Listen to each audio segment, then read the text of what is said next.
Wow. Let's start with question 1 right away. What is the difference between var, let, and const?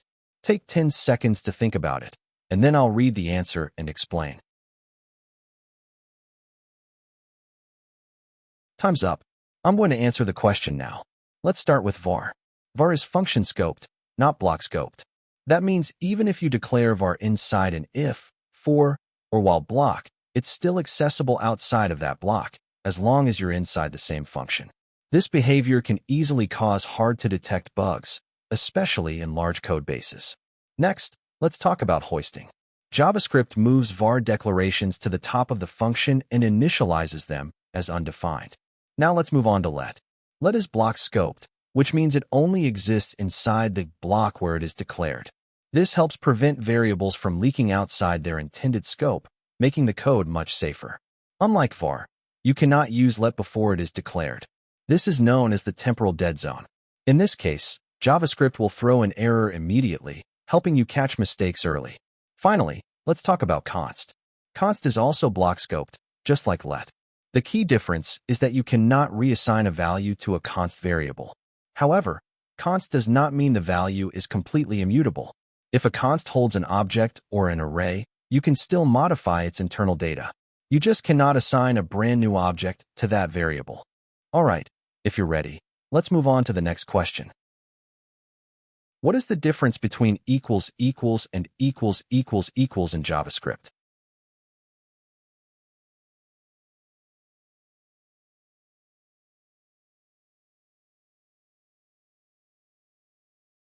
And the answer is, the double equals operator compares values after type coercion, while the triple equals operator compares both value and type without type conversion. Next, what is the difference between null and undefined?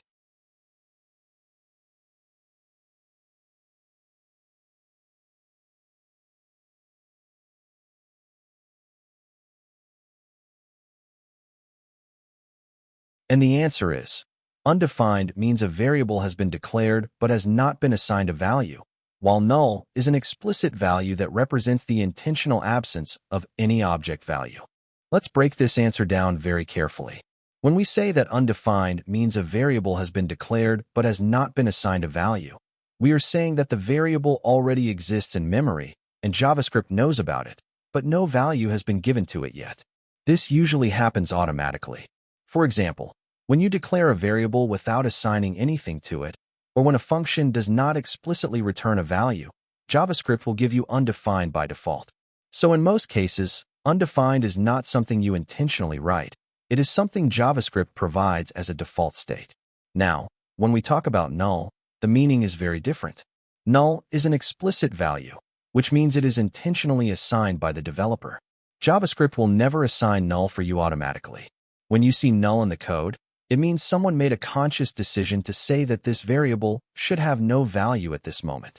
This is often used when a variable is expected to hold an object later, but right now, there is intentionally nothing there. So the key difference is intent. Undefined usually means something is missing because it has not happened yet, while null means something is missing on purpose. That's why in real-world JavaScript code, we typically check for undefined to see if a value exists, and we use null when we want to explicitly clear or reset a value. Understanding this difference helps you write clearer, safer, and more predictable JavaScript code. Next, how does this work in JavaScript?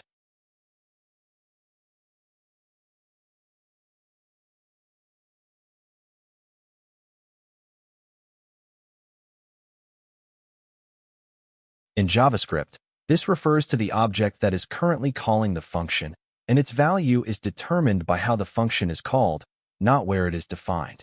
Let's talk about how this works in JavaScript, because this is one of the most confusing concepts for many developers.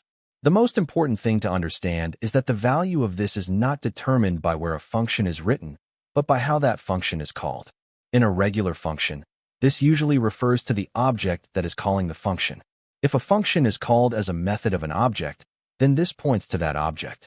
However, if the same function is called on its own, without an object, then this refers to the global object, or it can be undefined in strict mode. Now, arrow functions work very differently. Arrow functions do not have their own this. Instead, They inherit this from their surrounding scope. This means the value of this inside an arrow function is fixed at the time the function is created, not when it is called. Because of this behavior, arrow functions are often used when you want to preserve the current this, especially in callbacks. Another important concept is that JavaScript allows you to manually control the value of this using call, apply, and bind. These methods let you explicitly set what this should refer to when a function is executed. This is extremely useful when working with event handlers or reusing functions across different objects. So in summary, this in JavaScript is dynamic and depends on how a function is invoked. Understanding this rule will help you avoid many common bugs and write more predictable and maintainable code. Next, what is the difference between synchronous and asynchronous JavaScript?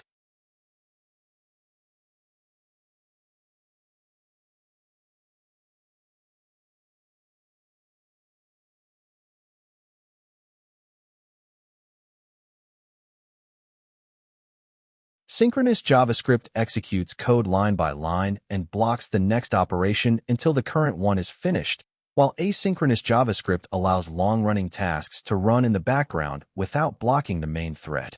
Now, let's go into more detail about the difference between synchronous and asynchronous JavaScript, because understanding this concept is absolutely essential when working with real-world applications.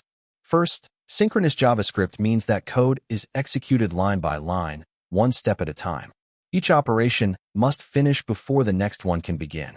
If a task takes a long time to complete, such as making a network request or processing a large amount of data, the entire program has to wait. During this time, the main thread is blocked, which can cause the application to freeze or become unresponsive. On the other hand, asynchronous JavaScript allows long-running tasks to be handled in the background. Instead of blocking the main thread, these tasks are delegated to the browser or runtime environment. JavaScript continues executing other code while waiting for the background task to finish. Once the task is completed, JavaScript is notified and the result is processed. Even though JavaScript is a single-threaded language, asynchronous patterns such as callbacks, promises, and async and await make it possible to write non-blocking code. These mechanisms work together with the event loop to manage background tasks and ensure that the main thread remains responsive at all times. In simple terms, synchronous code makes JavaScript wait, while asynchronous code allows JavaScript to keep running. Knowing when to use synchronous or asynchronous code helps you build faster, smoother, and more user-friendly applications. And this is why understanding asynchronous JavaScript is one of the most important skills for any JavaScript developer. Thank you so much for watching this video until the end. I really appreciate your time and support. I hope the knowledge you learned today helps you grow, improve your skills, and become a better developer every single day. Keep learning, keep practicing, and I wish your coding journey continues to move forward and reach new levels. See you in the next video.